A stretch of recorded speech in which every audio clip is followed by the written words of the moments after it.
Akan kembali lagi bersama kami di Regi Financial. Kali ini kita akan membahas tentang saham KPI atau Metropolitan Kencana Tbk. Ini laporan keuangan yang kuartal ketiga 2024. Perusahaan ini bergerak di bidang real estate, yaitu yang Pondok Indah itu yang di Jakarta itu, Shangri-La yang di Batam itu. Nah, ini punya mereka ya. Di sini ada presiden direkturnya, ada Insinyur Husi Wijajakusuma, lalu ada direktur yaitu Kenneth Suhadi Purnama. Nah, ini kantornya pun di Pondok Indah nih. Untuk laporan keuangan kali ini yaitu dia 1 tahun penuh, tapi bentuk itu dia rupiah. Jadi dikait saja dengan banyak kait saja dengan 1 rupiah ya gitu ya. Kas dan setara kas dari 1,3 triliunan menjadi 1,7 triliunan. Nah, ini mengalami peningkatannya. Kalau kita dapat persediaan pun mengalami peningkatan sekitar 3 miliaran. Nah, sekitar 3 miliaran, kasnya pun meningkat. Semua oke, piutang usaha dia agak menurun sedikit lah, piutang lainnya agak menurun sedikit, tapi masih oke lah ya. Total asetnya dari 8,3 triliunan sekarang menjadi 8,6 triliunan. Nilai yang perlu kita perhatikan nih, sebenarnya mereka meningkatnya itu di mana ya ini ya. Oh, tapi deposito yang ini aset pajak tanggungan menurun cukup banyak nih. Ini total hutangnya. Total hutang jangka pendek dari 1,17 triliunan sekarang menjadi 1,21 triliunan. Artinya apa? Artinya dia mengalami peningkatan ya untuk hutangnya. Tapi kalau peningkatan untuk sesuatu yang bagus itu masih oke ya. Masih oke. Kalau misalnya untuk diputar kembali, dibangun proyek baru, nah itu masih oke ya. Total hutang di sini dia sedikit meningkat, kurang lebih sekitar 60 miliaran ya.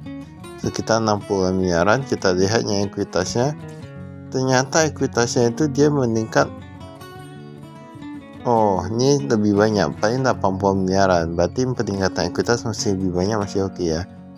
Tapi walaupun begitu, sebenarnya kalau perusahaan properti semuanya oke sih. Yang penting mereka jangan ketinggalan, gak ada proyek dan lain gitu ya.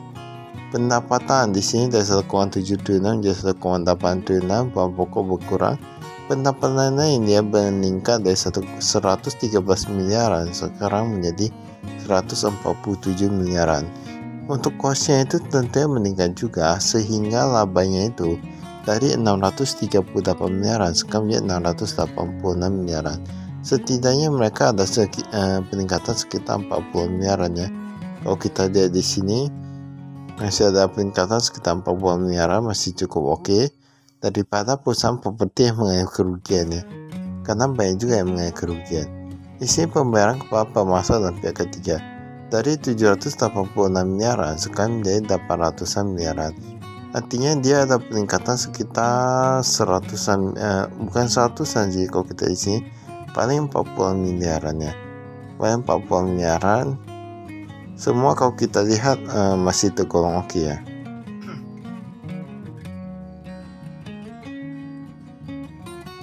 Ini presiden komisarisnya, ini ada komisarisnya. Kita lihat apakah ada mengenai perubahan. Ini kayaknya untuk komisaris gak ada mengenai perubahan ya. Tetapi yang direksi kayak ada nih. Nah, ini direksi ada yang dari Susana menjadi Wisnu Wardana Tambunan. Kemarin gak ada Wisnu ya, tapi sekarang jadi ada Wisnu menggantikan Susana. Nah, ini katanya perusahaannya itu bertambah sebanyak 4 nih. Kemarin 901, sekarang 905.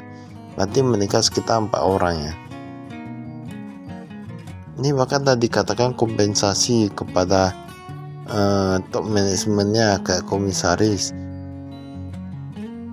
Tapi dia kalau kita lihat ini sedikit menurun ya, kompensasi kepada top manajemennya. Padahal labanya meningkat, entah karena proyeknya berkurang atau gimana. Nanti kita lihat dulu, berarti ini cukup bagus nih.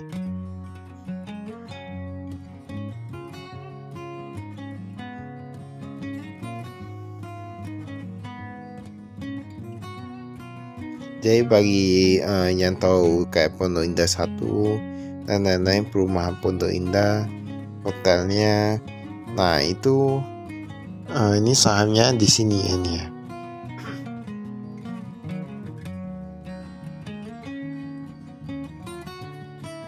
Kita lihat kasihan di bank dari 300-an miliaran menjadi 280 miliaran. US dollar gak gitu beda jauh, yang rupiah juga gak gitu beda jauh.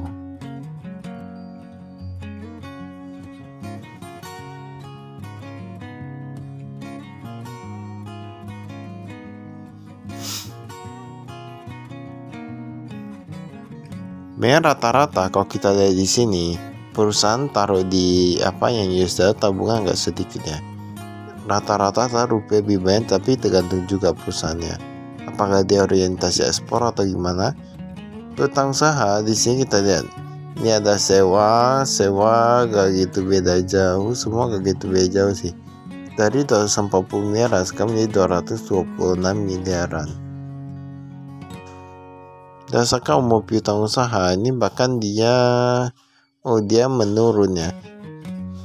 Dia menurun yang lebih dari 120 hari dari 74 miliaran sekarang 49 miliaran. Ini walaupun masih tergolong agak macet, tapi setidaknya mereka mengalami perbaikan lah, menjadi lebih baik gitu ya. Ini masih cukup oke, walaupun ini perusahaan properti ya. Sebenarnya perusahaan properti rata-rata kayak gitu sih, gak bisa dia macet juga. Nah di sini ini ada yang unik nih. Biasa persediaan mereka ada rincikan kayak yang di atas ya, tapi ini mereka enggak. Mereka langsung tulis dalam satu baris, dalam satu paragraf gitu ya. Ini persediaannya malah meliputi perlengkapan kebersihan, bahan kimia, alat komunikasi, rumah tangga, keamanan dan kebakaran, elektrikal, marketing, promosi dan marketing bahkan masuk ke dalam persediaan. Nah ini ngakak juga ya ini ya. Ini ngakak juga, jadi ini sebenarnya agak sulit dihitungnya. Makanya kalau kita laporan keuangan, terkadang ada yang kita gak bisa tahu paksakan ya. Terkadang ada unsur kepasrahannya juga. Cuma bisa percaya aja ya. Ini kita lihat kayak gak ada yang mengenai perubahan sih untuk kepemilikan sahamnya.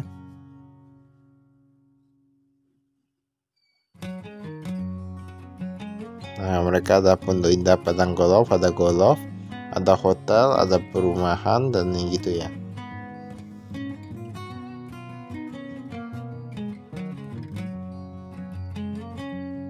Aset real estate kita lihat tanah dan pengembangan dari 1,2 triliunan menjadi 1,3 triliunan. Lalu tanah dan pengembangan semua meningkat. Nah tetapi kita gak boleh langsung bilang itu bagus, karena kita perlu lihat lagi luasnya. Ini merupakan perusahaan yang cukup bagus, cukup terbuka karena mereka ada tampilkan luas tanahnya. Kalau kita lihat di sini, ini luasnya ini semua rata-rata mengalami penurunan ya. Nah jadi kita udah tahu sendiri, berarti dia itu persediaannya itu dia gak meningkat, tanahnya itu dia gak meningkat, rata-rata gak meningkat, tetapi yang meningkat itu cuman harganya saja. Kita tahu setiap tahun rata-rata harga tanah, harga perumahan itu meningkat ya. Nah jadi kebanyakan perusahaan properti ada juga yang memanfaatkan hal itu, di mana mereka walaupun luas tanahnya semakin berkurang, mereka terus menaikkan harganya. Padahal dalam kenyataan kita belum tahu penjualan mereka apakah bisa dengan harga segitu atau enggak. Nah, ada juga yang sengaja menurunkan harganya. Jadi kalau misalnya ada perusahaan properti yang dia ada menampilkan luas tanah, itu merupakan hal yang cukup bagus. Karena kita masih bisa hitung-hitung sendiri, kita bisa lihat apakah ini adalah benar ataukah tidak. Kita bisa lihat apakah harganya ini memang sesuai dengan nilai wajar yang ada di pasar atau enggak untuk kawasan tersebut. Nah jadi semuanya itu lebih terbuka ya. Untuk itu mengapa kami sangat menyukai perusahaannya seperti ini. Ini termasuk perusahaan yang cukup bagus karena mereka berani menampilkan luas tanah. Nah itu oke ya. Memang ada beberapa perusahaan juga yang dia ada menampilkan luas tanah untuk yang perusahaan properti ya, tapi baik juga perusahaan properti yang tidak menampilkan luas tanahnya. Nah ini modal saham. Ini modal saham bisa kita lihat di sini persentase kepemilikan dan gitu. Ya Sukiman, Iwan Putra Basali. 262, 262, 0,36, 0,11. Ya kayak gitu beda jauh ini. Ini kita lihat ini penjualannya. Penjualan ini dia meningkat di pusat pembelanjaan. Ini di pusat pembelanjaan dia meningkat. Sebenarnya kayak gini ya. Entah mengapa beberapa kali kami temukan perusahaan properti dia itu ada spesialisasi sendiri.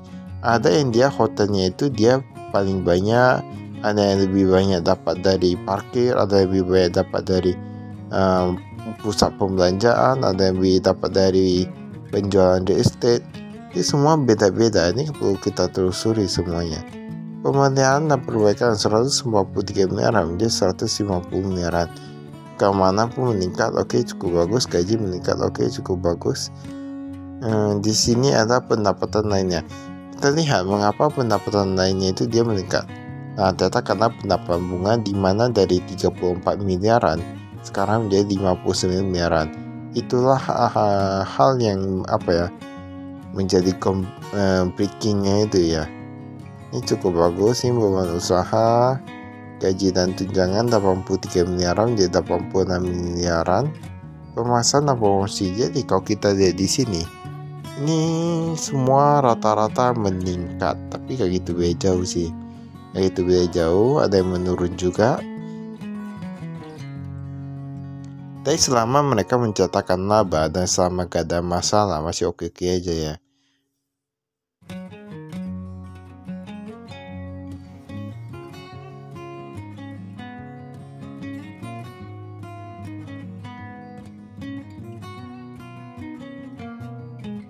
Ini kita lihat segmen usahanya. Ini 2023, ini hari 2024.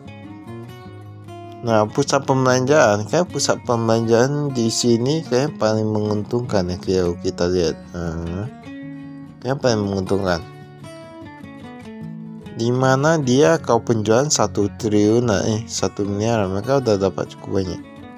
1 triliunan ya. Penjualan kalau 1 triliunan mereka udah dapat kan di atas 50%.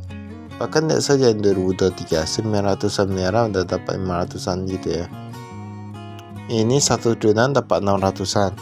Berarti labanya itu mereka bahkan lebih dari 50% dari penjualannya. Nah, ini katanya hasil segmennya, tapi gak tahu juga. Apakah ini sudah termasuk laba? Tapi seharusnya sudah termasuk laba ya ini ya. Pokoknya kita pun nggak perlu lihat sampai yang labanya. Kita lihat sampai yang hasil segmennya saja sudah bisa terlihat ya. Dimana perbandingannya itu cukup berbeda dengan yang lain. Tampaknya pusat pembelanjaan memang menguntungkan ya. Itulah mengapa banyak sekali dibangun mall. Maka terima kasih sekali untuk kasih saya investasi.